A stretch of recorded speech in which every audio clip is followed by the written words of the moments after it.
Comme vous le savez peut-être, le journal L'Humanité a été placé en redressement judiciaire et menacé de disparition.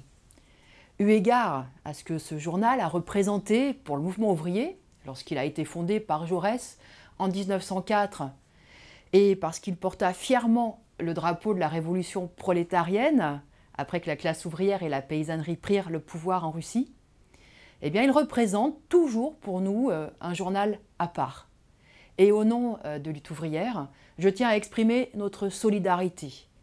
Nous espérons que l'Humanité trouvera les moyens de continuer de paraître, ne serait-ce que pour ceux, parmi ses lecteurs, qui cherchent un point de vue critique de certains aspects du capitalisme. Nous exprimons cette solidarité tout en étant conscients du rôle néfaste que le Parti communiste français et son quotidien L'Humanité ont joué à des périodes importantes de l'histoire.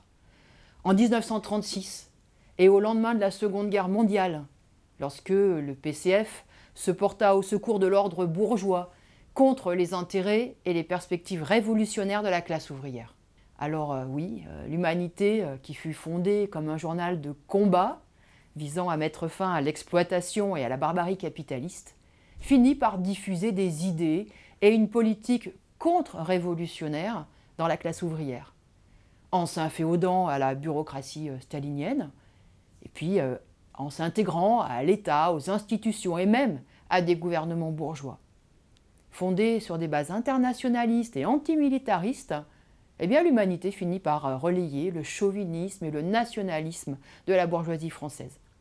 Tout ça pour dire que oui, l'Humanité et le PCF ont dilapidé leur héritage révolutionnaire.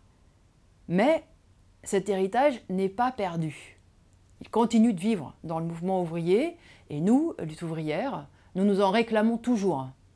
Nous cherchons à faire vivre les idées de lutte de classe parmi les travailleurs, tout comme l'Humanité a pu le faire à ses débuts.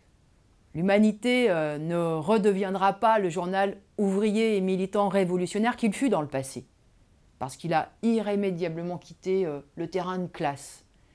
Mais faire vivre un journal ouvrier et militant digne de ce que fut l'Humanité à son origine est toujours un objectif et une nécessité.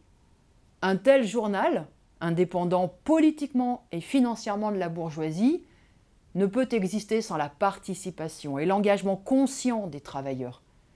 Le seul moyen de résister à la pression du marché, de la rentabilité et de l'argent, c'est de s'appuyer sur les moyens militants et financiers que les travailleurs se donneront.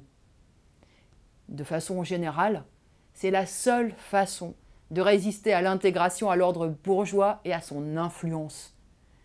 Pour défendre une politique révolutionnaire, il faut se tourner vers la classe ouvrière, lui faire confiance, militer en son sein pour la munir d'une conscience de classe, de sorte qu'elle mène le combat qui libérera la société de l'exploitation et la loi du profit jusqu'au bout, c'est-à-dire jusqu'au renversement du capitalisme.